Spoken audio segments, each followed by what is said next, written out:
Hi everyone, I'm Kyle Dyer and welcome to Colorado Inside Out on this Friday, September the 6th. Let me get right to introducing you to this week's Insider panel. Patty Calhoun, founder and editor of Westward. Marianne Goodland, chief legislative reporter for Colorado Politics and the Denver and Colorado Springs Gazettes. Luige del Puerto, editor with Colorado Politics and the Denver Gazette. And Alvina Vasquez, an advocacy leader here in Denver and member of the PBS 12 Community Advisory Board. Let's start with the story that has put Aurora in the national spotlight, and that is the presence of Venezuelan gangs. We've seen the video over and over again of armed men in an apartment building in Aurora. We've heard lots of mixed messages, Patty, from the city, from various community leaders. This story there's so many different facts being represented. It's very confusing, I think. If you really follow the story, which isn't easy to do because Aurora's been bad on communicating, the landlords of the apartment buildings are abysmal and are definitely manipulating the story. We have apartment buildings in Aurora that back in 2020 were cited for horrible conditions. These are the apartment buildings that are owned by CBZ. The landlord was supposed to go on trial for problems stemming back to 2020 on April 27th. He got that postponed from a jury trial to a mediation hearing in February next year. But in the meantime, there have been all these problems at apartments before migrants even were here. So now we're hearing all about the Venezuelan gangs, which is a very convenient excuse for people treating their residents horribly, and there's no question that happened in the apartment complexes. There's also no question that there are some, very few, but some bad actors in the Venezuelan community, including two drunk brothers who were involved in that shoot 'em up video. But let's keep things in perspective. Aurora is not overrun by gangs. Marianne. And neither is Denver. I've been absolutely shocked by how irresponsible the communications have been on this, whether it's Daniel Jurinsky, who has been practically hysterical about this, national media, people dragging in the Hells Angels. I mean, it's irresponsible. Let the city and the police department, because it's really their responsibility to deal with this, let them work with us. But I also believe, and as Patty did, that the CBZ has exploited this to their advantage. These people are living in horrible, horrible conditions. I saw a story yesterday, I think it was in Denverite.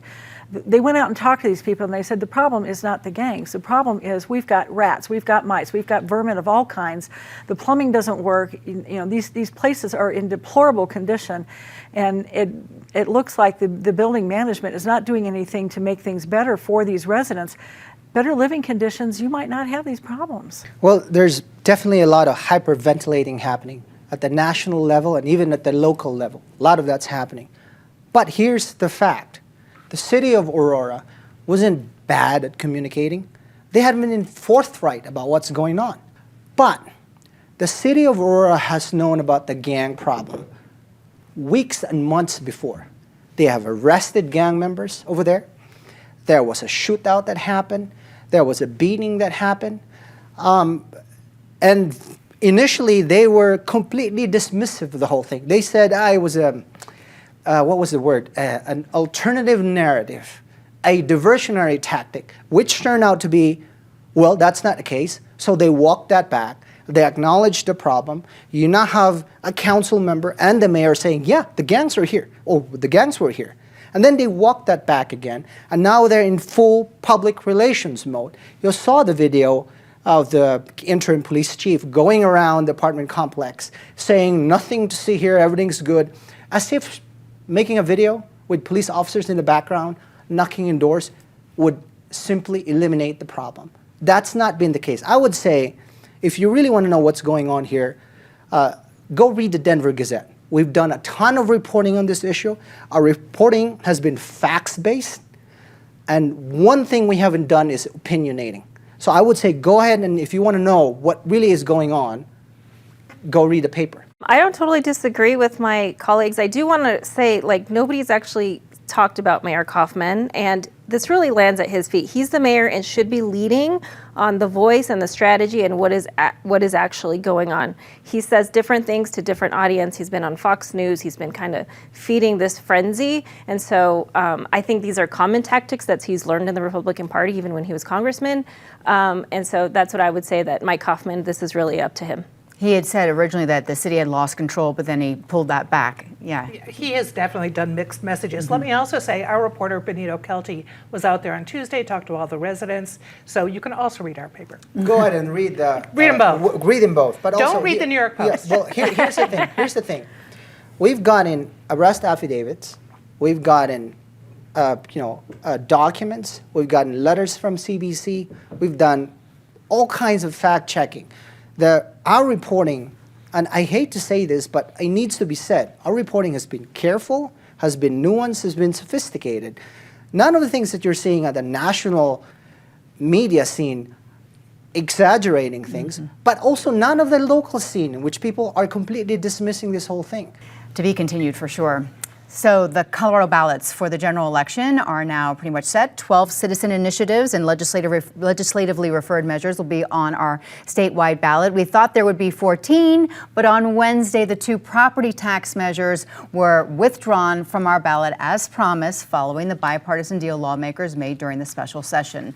Marianne, you were right there in the thick of it at the state capitol during the special session, so let's start with you. Boy, was this a fun couple of days. The thing that you need to understand is that property taxes are going up. Even with all of the savings, and I think the estimate is somewhere around $3.7 billion over 3 years, your property taxes are still going up. They're just not going up as much. So every time you hear somebody talking about property taxes going down, be mindful of that. They're still going up. The other thing, of course, is where will this lead to in the next legislative session? We have an election coming up. We have a lot of people who are not going to be back next year or are moving on to other positions. Some members of the House are going over to the Senate, that kind of thing.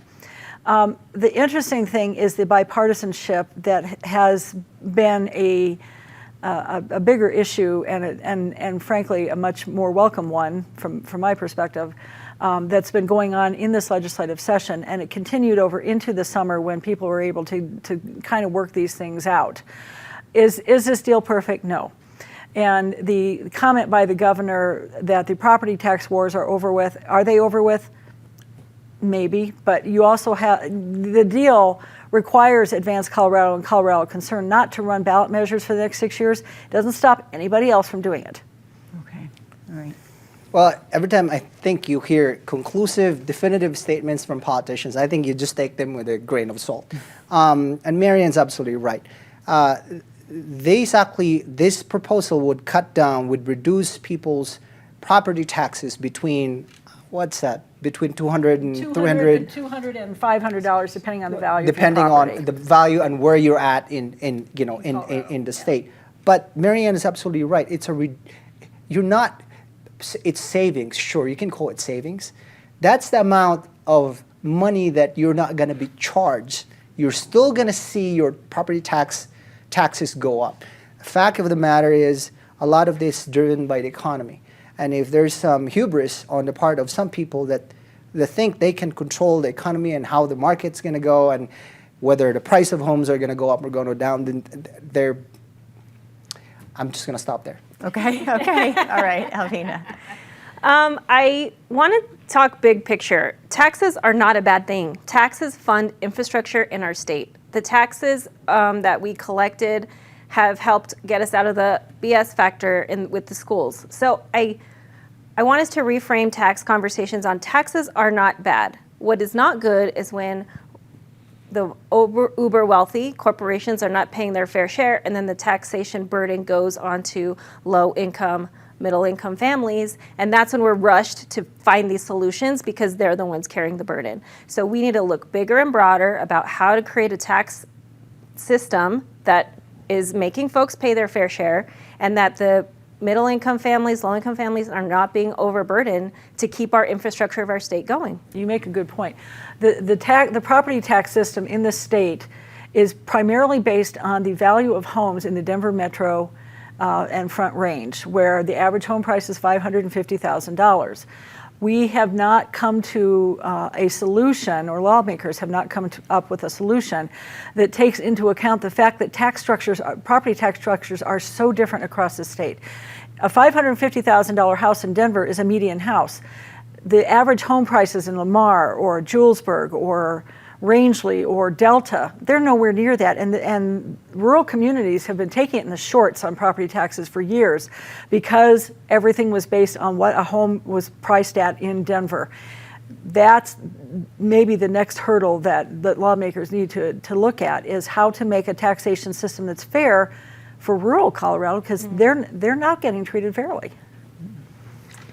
Well, the property tax war is not over. We might have a ceasefire, but we'll start hearing people taking aim again as soon as they get their next property tax bill, because truly they're going to think it'll be less, and it will not be less than their last bill. It'll be a little less than it might have been if this hadn't gone through. We're going to hear from the rural areas. We're going to hear from people who didn't feel like they had a say during this second special session on property taxes. And it was not all kumbaya. You know, at the very end, there actually was a fight that broke out over those street signs that were put up, the racist street signs on immigration. And there were fights about that during the special session. So we're going to hear plenty. It is not all sweetness and light there. The war continues. When it comes to local ballots, Denver voters will consider 11 measures, and yes, that's on top of the 12 statewide issues. And each week here on Colorado Inside Out, we're talking about one measure that you are going to see on your ballot, either locally or statewide. And Luigi, let's talk about how DPS is asking Denverites to approve a $975 million bond for schools. But wait, it's not a tax increase. That's the line from, I think, every school district that asks for a bond measure. It's not a tax increase. DPS, like any other school district, has big problems. It's in declining in enrollment. Think about that for a moment. Declining enrollment, they're asking for $1 billion. They want to use the money on a variety of things, including air conditioning, for example. For some of these schools, starting in the middle of summer has been difficult for children. But it is a big amount of money. And it's also true that the Denver voters have, I think, voted yes on all the bond measures the last, 3 decades or something like that. The thing that I think voters will see is you're exactly right. There's a bond measure for $1 billion. That's borrowing for $1 billion for schools. There's also two sales tax increases that's going to be on the ballot. And by the way, there's a sidewalk fee that's happening pretty soon. You're already starting to pay for garbage disposal and all kinds of fees. All of these things are all coming to a head at a time that the school district is asking for this money. I'll be really curious what's going to happen in November. Yeah, Alvina. Well, I just got done saying taxes aren't bad. They're there to help our infrastructure. Demographics are changing in Denver. Kids are aging out. I would encourage our viewers to go to the state demographer's website. It's very interesting to see the demographic changes within our state and how we're aging, and a lot of districts are facing that. But Denver voters pretty much trust that these dollars are going to be put to good use, and I think as long as Denver Public Schools continues to show that they can deliver, they'll probably approve it. So it was a week after they said we're going to go forward with this bond measure that the superintendent said we're going to have to close schools. So. And the schedule they're doing for closing the schools does not leave you a lot of time to really consider it. They're going to come up with a list on the 7th of November. They've got to vote 2 weeks later, which is a problem. The only people who make DPS communications look good is Aurora, because they're doing such a bad job. But Aurora has not been very open about a lot of their different processes, about the school closures, about these different issues. At least the school board is much settled down from where it was 2 years ago. You've got grown-ups in the room, but they still have some work to do, I think, to make people think they're giving money to the right thing. In 2020, we passed a bond measure. We thought we were getting the air conditioning, but as it turned out, a lot of the schools still didn't. So they're going to have to do a good job of communicating why they really need this now when enrollment is going down. Yeah, it's so high. Yes. One of the things that struck me about this whole thing was the average age of a school building in DPS is 55 years old. So let's think about that a little bit. That means a building that was basically constructed in the late 60s, early 70s. if you're in a house that's that old, you're thinking about all the upgrades and things that you need to do to make it livable, right? Those buildings were built at a time when there was really true investment in public infrastructure of all kind, whether it was schools, and any of the other things that goes along with that. And look at what's happened in the last 55 years.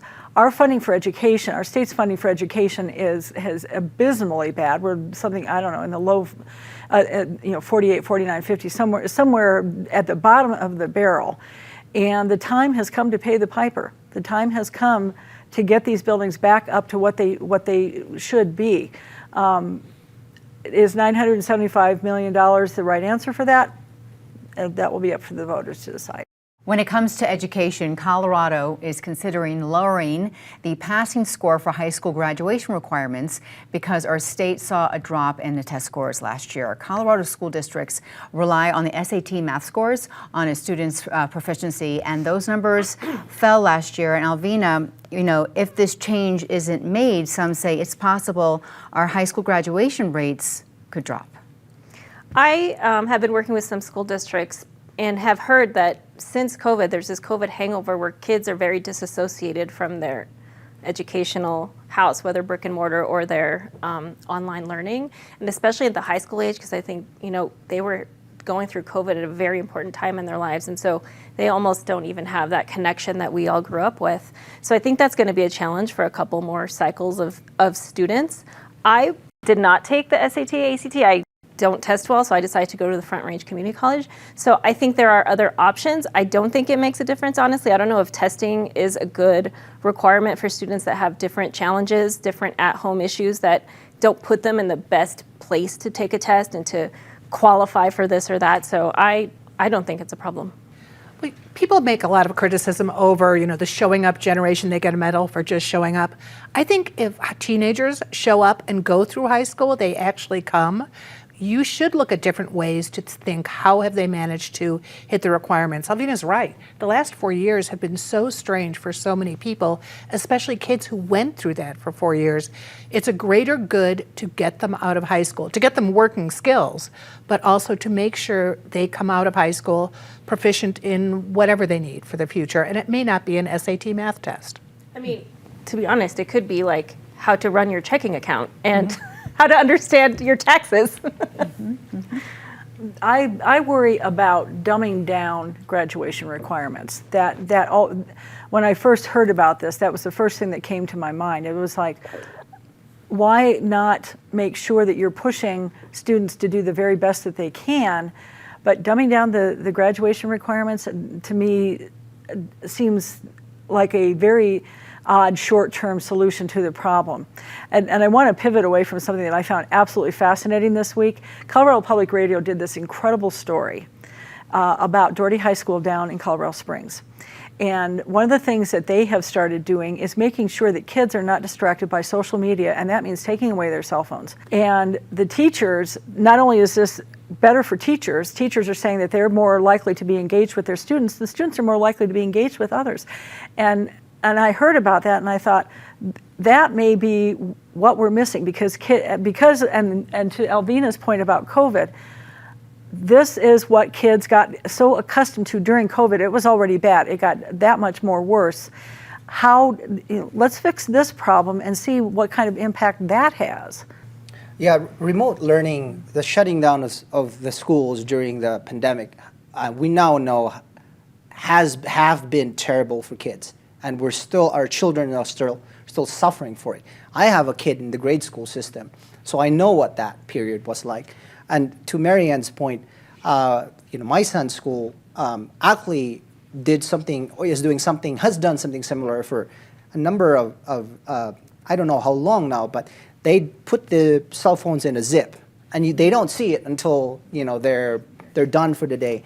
And right now, the teachers are actually moving toward paper copies, and they're actually writing on paper, which my son was not thrilled because he complained to his teacher. He said, my handwriting can't keep up with my brain. Uh-oh. That was his point. But I think there's a conscious movement now among the schools to get the children more engaged. And the way they figured out to do that is get them away from the screens. Yeah. Okay, let's talk about some of the highs and lows of this week. We will start with some of the negatives so we can end on a high note. Patty, let's start with you. The legislature did some good work this year. Part of it was not 157, which made it more difficult for the media to do their job. So kudos to the person to my right and other media outlets who rightly took the Colorado Press Association to task for honoring Julie McCluskey and Ken Fenberg, both good legislators, but for not doing better by that bill. You wrote a very good article. Well, I didn't write the article, I wrote the letter. You wrote the letter, yes. My disgrace of the week, there's so much to choose from, but I think I'm going to go with the closer we get to Election Day, the more disinformation is becoming an absolute daily part of our lives. The Department of Justice this week put out warrants for 2 Russian individuals who are not in this country, but who had gotten their hooks into a Tennessee media organization called Tenet Media, and were paying some of the hosts and influencers associated with us literally hundreds of thousands of dollars a week to spread disinformation. And some of it is appallingly bad. I saw one in particular about Kamala Harris, and I'm not going to repeat, but I was like, the TV station that they claimed had done this story didn't exist. The incident that they claimed Harris was involved in didn't exist.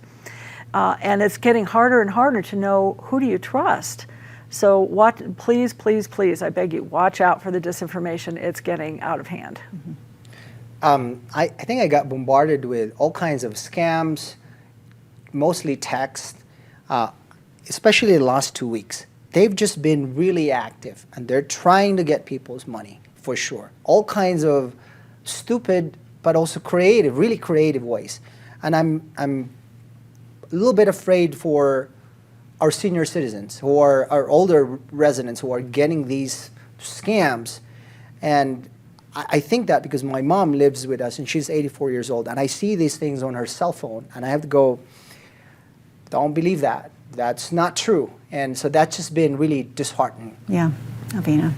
I think we need to center, and I probably bring this up a lot, but this whole Venezuelan gang story, it's just like when we talk about immigration and people's hopes and dreams, we just lose the humanity in that. And so I think the biggest downfall of this whole story is that these are like human beings' lives, whether they're in an apartment that's completely disgusting and unlivable, or they're being reported about there's gangs, now they're getting bullied by other people that are coming into those complexes. We just have to be really careful to kind of a theme of today's conversation of what is the information out there and where's the humanity in the news that we tell. Yeah, I agree with you.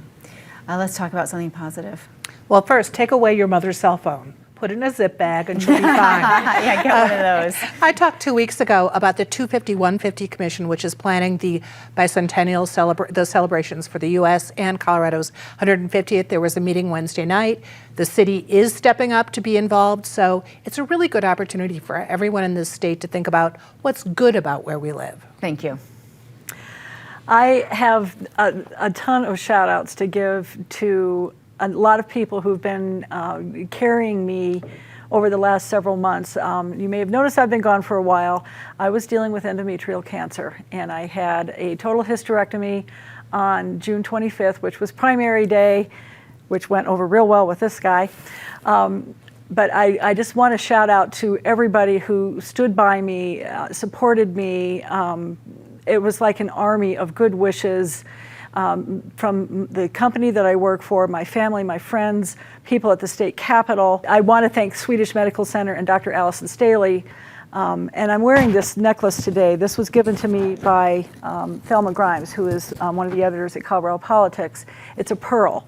And a pearl starts out as an irritation, but it grows into something strong.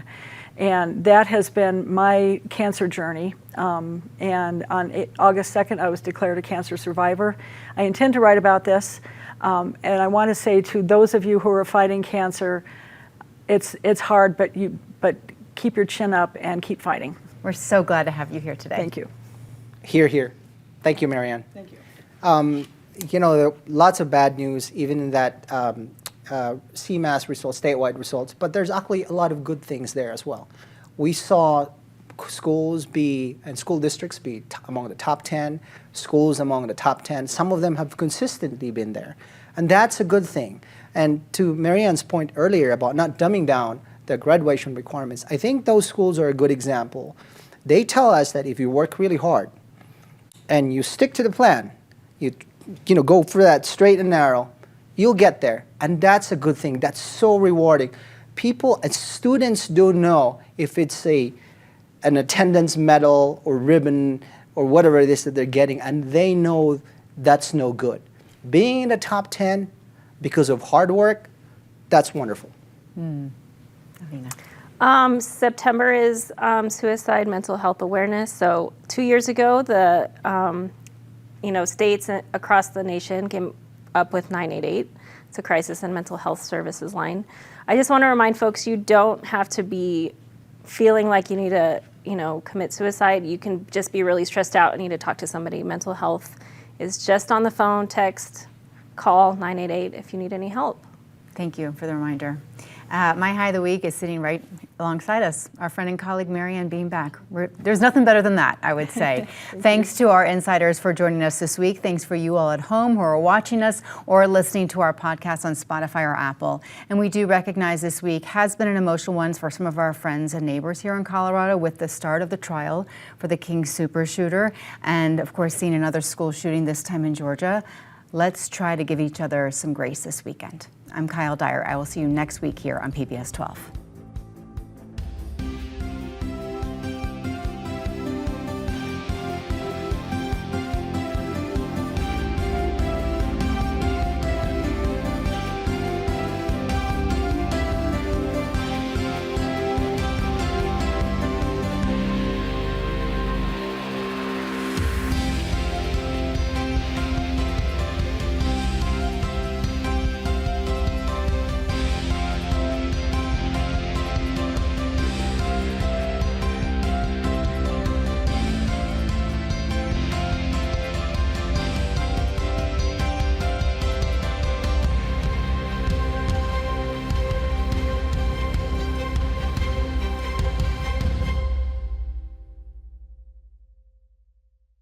PBS 12 believes in the power of original, local programming. Help us bring more shows, like the one you just watched, by donating at pbs12.org/program support today.